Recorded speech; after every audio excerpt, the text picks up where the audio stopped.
পটুয়াখালী শহরের বিভিন্ন রাস্তায় অবাধে গরুর বিচরণে দুর্ভোগে পড়েছেন পৌরবাসী। নিয়ন্ত্রণহীন শত শত গরুর বিচরণে ব্যাহত হচ্ছে পথচারীর চলাচল। খাবারের খোঁজে দোকানে ও বাড়িতে আচমকা ঢুকে পড়ছে এসব গরু। এছাড়া রাতের বেলা এসব গরুর অবাধ বিচরণে যানবাহন চালকরাও পড়ছেন বিপাকে। আহসানুল কবির রিপনের তথ্য ও ছবিতে প্রতিবেদন।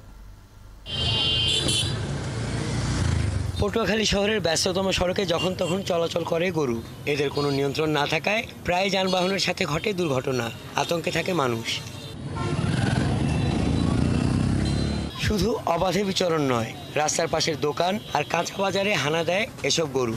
কখনো কখনো ঢুকে পড়ে মানুষের ঘরবাড়িতে, নষ্ট করে খাবার দাবার।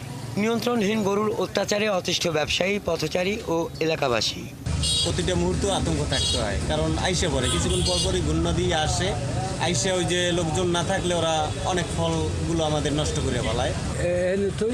হ্যাঁ, এটা খাওয়া দাওয়া আমরা তো কই মালিকের দ্বারা হাত আমরা তো বাঁধতে গরুর ক্ষতি হয়, মানুষ চলাচল করতে পারে না।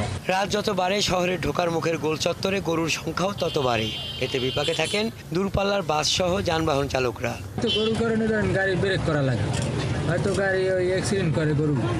হ্যাঁ, গাড়ি ওইদিকে দৌড় দেয়, গরু ওইদিকে দৌড় দেয়, এই জন্য ব্রেক করা লাগে। রাস্তার পাশেই বেশি গরু দেখা যায়। মহাসড়কে অনেক সমস্যা হয়, দুর্ঘটনা হয় এই গরুর কারণে। এসব গরুর মালিক প্রভাবশালীরা, তাই কেউ কিছু বলতে পারে না। শেষ পর্যন্ত গরু লালন পালনে এমন স্বেচ্ছাচারিতায় শহরের দুর্ভোগের বিষয়টি উঠেছে জেলা প্রশাসনের সভায়।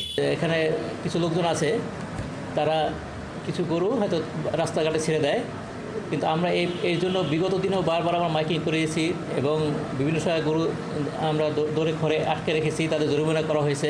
আমরা চেষ্টা করতেছি এটা এই অভিযানটা মাসে সবসময় আসলে পরিচালনা করার জন্য, যে এটা কন্টিনিউ করবো, এটা আসলে বন্ধ করব না। এটা মাস 2-3 মাস যদি আমরা কন্টিনিউ করি তাহলে সবাই এর মধ্যে একটু সচেতনতা আসবে। 25 বর্গ কিলোমিটারে পটুয়াখালী পৌরসভায় বাস করে প্রায় 2 লাখ মানুষ। নিয়ন্ত্রণহীন গরুর অবাধ বিচরণের দুর্ভোগ থেকে রেহাই চাইছেন পৌরবাসী।